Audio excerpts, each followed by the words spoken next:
Hi everyone, welcome back to the channel. So in today's quick video, you are going to see how you can reset your Trane air conditioner.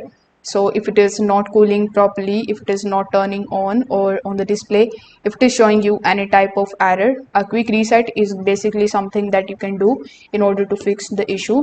So over here, the very first thing that you need to do is to simply press the power button on top of your Trane AC remote, and then you just have to simply turn off the AC.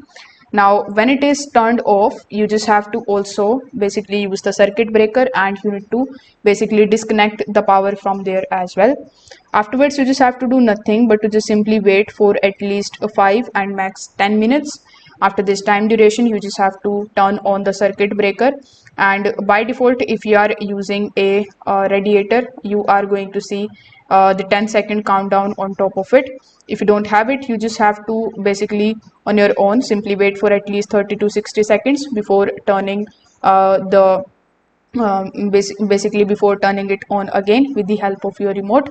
So after the 30 seconds, simply press the power button in order to turn it on, and then you just have to simply try to basically adjust the temperature and see if it is now responding properly.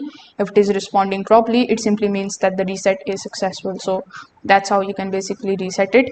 If this video helped you out, make sure that you like this video and subscribe to the channel. Thanks for watching.